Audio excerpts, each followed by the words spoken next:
Hi there, Steve Rubis, the Fix-It IRO.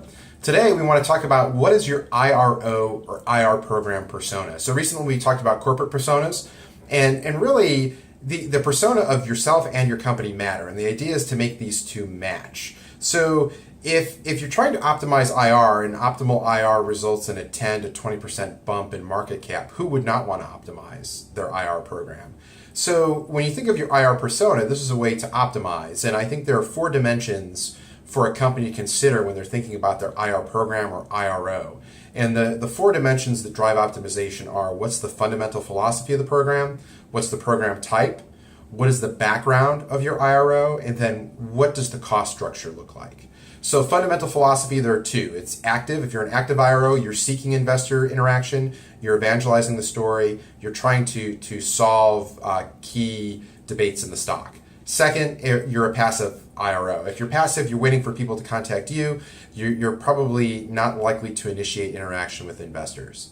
So now let's move to the program type. We see 3 types of IR programs. One is plug and play, meaning it's simply a program that works, and if someone leaves, you can just bring someone in and pick up where they left off. Secondly is the rebuilding program or the remodeler, where someone needs to improve upon what's already in place. And third is the builder. Think an IPO. You have to start from scratch. So now that you figured out your fundamental philosophy and your program type, what's the background that's best for your IR program?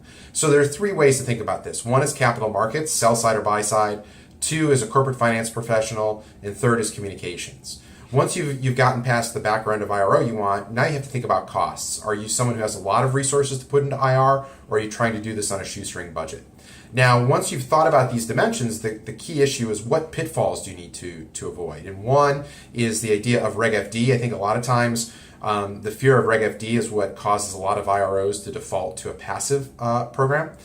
Secondly is the idea of versatility. I think a lot of times if you grew up in communications or corporate finance, you may not have some of the Wall Street experience that you would get from capital markets. And then the idea of secrecy. Sometimes, depending on what background you come from, you might have a more secretive nature where you don't want to share information, which is the negative of IR.